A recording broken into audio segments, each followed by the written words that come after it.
Por siglos, muchos quechohablantes de la Sierra del Perú han sido cargueros. Algunos cargan porque no pueden comprar un burro o un caballo para llevar los bultos pesados. Algunos se ganan la vida cargando bultos pesados para otros. Algunos dicen que chaccharoja de coca les ayuda a cargar los bultos más pesados como costales de papa o bolsas de cemento. Los quechuas cargan tantos bultos que su vocabulario refleja la importancia de esa actividad. Se carga a la espalda, sobre el hombro o en la mano. ¿Es cargado por una persona, dos personas o muchas personas? ¿Se carga cuesta arriba o cuesta abajo? ¿Se lleva en una mano o en las dos manos? ¿Se lleva en un recipiente con asa? El quechua tiene un verbo para cada una de esas formas de cargar. Los quechuas llevan bultos grandes y pequeños todos los días a donde quiera que vayan. Otras cargas no son tan obvias. Este es el caso de las creencias en el mundo de los espíritus que han heredado de sus antepasados. Temen a los espíritus y para apaciguarlos y liberarse de las cargas que representan, siguen los rituales ancestrales. Se ofrecen sacrificios al espíritu del cerro para tener prosperidad y para que el espíritu no deje caer rocas sobre sus casas y los mate. Vivir junto a una sociedad hispanohablante mayoritaria es una carga de humillación. Muchos se avergüenzan de decir que hablan quechua, y por eso muchos quechuas creen que lo que hablan no es un idioma verdadero. Cuando hablan, algunos agachan la cabeza de vergüenza, temerosos de encontrarse con la mirada del foráneo.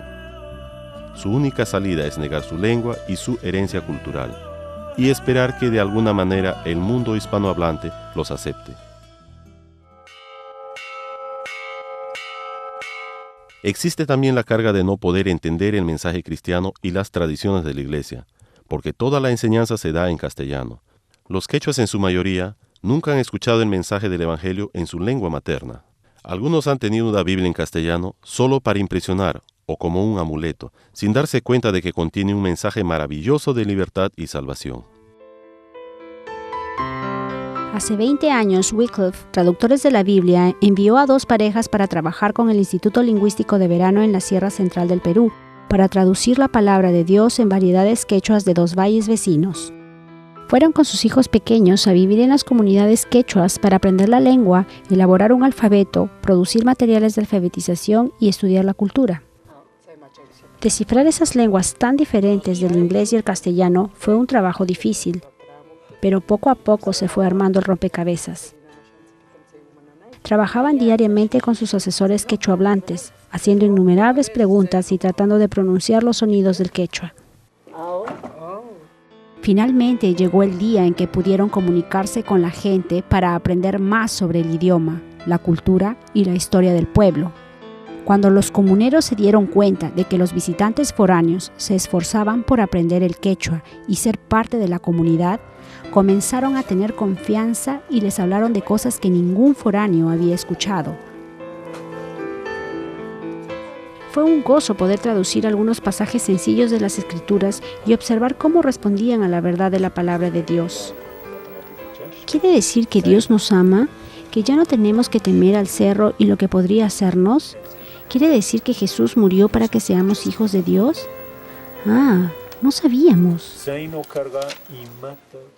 Cuando el video del Evangelio según San Lucas se dobló al quechua y se mostró en las comunidades, vieron a Jesús, lo escucharon hablar en quechua a personas que eran como ellos. La noticia se esparció por las comunidades. Los que veían el video decían: «Miren, hasta Jesús habla nuestro idioma». Los ancianos y los jóvenes quedaron muy conmovidos y decían: «Lo hemos visto y lo hemos oído, y ahora entendemos». Con la publicación de porciones del Nuevo Testamento, más quechohablantes vinieron a Cristo. La respuesta de los lectores animó a los equipos de traducción. Una anciana había aprendido algunas palabras en castellano que repetía y repetía en oración. Saber que Dios hablaba su idioma la emocionó mucho. Ahora solo puedo hablarle y Él me entiende. Finalmente, se terminó y se publicó la traducción del Nuevo Testamento. ¡Qué celebración! La dedicación de los 2 Nuevos Testamentos se celebraron 2 domingos consecutivos. En Margos, estuvo precedida por 2 días de enseñanza para presentar el Nuevo Testamento a los creyentes y ayudarles a comprender el contenido del precioso libro. En Guamalíes, llegaron quechohablantes de las comunidades de los alrededores para adquirir un Nuevo Testamento en quechua. Voy a leer este Nuevo Testamento para poder contar a otros las buenas noticias. Desfilaron gozosamente por las calles de Yata con gratitud, celebrando la ocasión con mucha liberalidad. El orador principal en las 2 dedicaciones fue Wilmer Mayo. Cuando Wilmer era niño, se avergonzaba de hablar en quechua, pero cuando conoció a Cristo, quiso compartir su fe con los demás, así que se convirtió en un participante vital del equipo de traducción y mostró habilidad para comunicar con claridad el mensaje de Dios a sus paisanos en su lengua materna. Algunos pastores dijeron confidencialmente que en realidad no comprendían la Biblia en castellano que habían estado leyendo. Ahora, la lectura en quechua llega hasta el fondo de mi corazón. Muchos pastores quechuas han participado en una serie de 10 seminarios de estudios bíblicos. La mayoría de ellos no han sido capacitados en institutos bíblicos, así que agradecen la posibilidad de utilizar los materiales simples para enseñar la palabra de Dios en sus comunidades. En la actualidad, es posible escuchar a los quechuas cantando alabanzas a Dios en su propio idioma. Es posible encontrar a hombres quechuas que enseñan a sus congregaciones en la lengua nativa.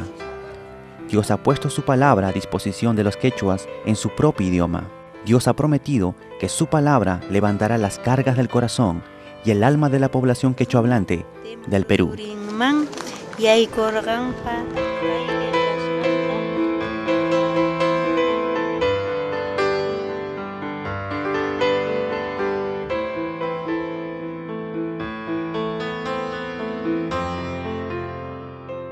La palabra de Dios en la lengua materna puede levantar cargas y cambiar vidas.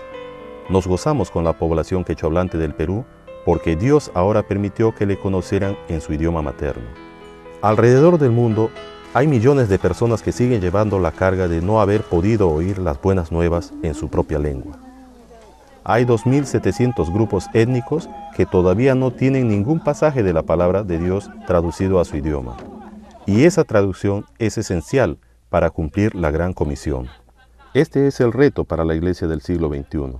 ¿Responderá usted a este desafío y tomará una responsabilidad en la tarea de traducir la Biblia?